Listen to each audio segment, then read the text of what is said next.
Hello, good morning.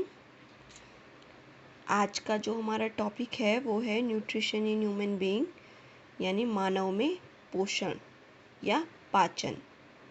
पोषण के बारे में तो हमने पढ़ लिया है, कैसे कैसे पोषण, कौन कौन से न्यूट्रिएंट्स होते हैं, कैसे वो हमारा फूड बनाते हैं। अब हमने फूड का जो पाचन है वो कैसे हमारी बॉडी करती है और कैसे उससे एनर्जी बनती है, ये सब पढ़ेंगे।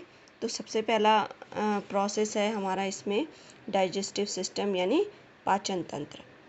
अब इस सिस्टम को जानने से पहले आपके माइंड में क्वेश्चन अराइज हो रहे होंगे या कुछ प्रश्न उठ रहे होंगे कि what is digestion. Exactly digestion है क्या? डाइजेशन क्या है कि break down of food into small pieces. इसी को डाइजेशन कहते हैं कि खाने का छोटे छोटे टुकड़ों में टूट जाना, इसको क्या बोलते हैं? डाइजेशन। तो break down of food into small pieces. Clear? तो पाचन क्या है कि भोजन का छोटे छोटे टुकड़ों में टूट जाना, इसको क्या बोलते हैं? सिंपल भाषा में पाचन कहते हैं। अब द सेकेंड क्वेश्चन इज कि व्हाई इज इट नेसेसरी, कि ये जो पाचन है वो हमारे बॉडी के लिए, हमारे शरीर के लिए या ह्यूमन बॉडी के लिए क्यों आवश्यक है?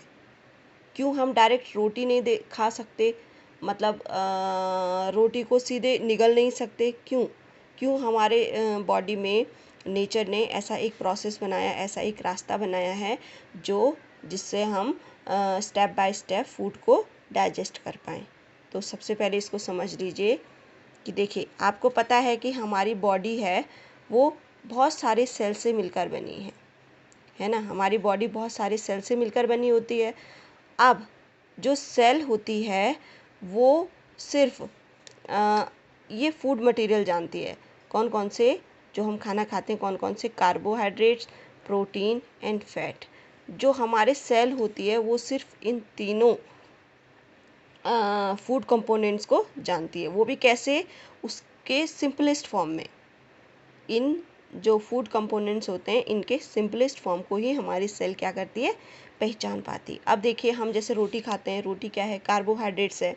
अब हम कार्बोहाइड्रेट्स को खाते हैं तो जो सेल है वो क्या है? रोटी से भी छोटा साइज है उसका। तो कैसे कैसे पॉसिबल है कि सेल पूरी एक रोटी को ही निगल जाए या रोटी को ही मतलब अपने फूड के रूप में ले? ऐसा तो हो नहीं सकता।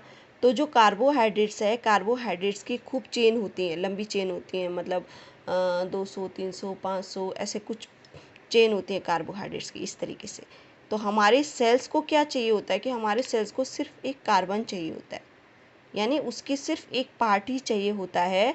और तब जाके वो कहता है कि मुझे पूरी रोटी नहीं चाहिए, मुझे क्या चाहिए? उसका एक ऐसा पार्ट जिसमें कि उसका सिर्फ एक ही भाग हो, छोटा भाग हो, वो मुझे चाहिए बस। तो इसलिए जो पाचन है वो हमारे बॉडी के लिए आवश्यक है। क्लियर? अब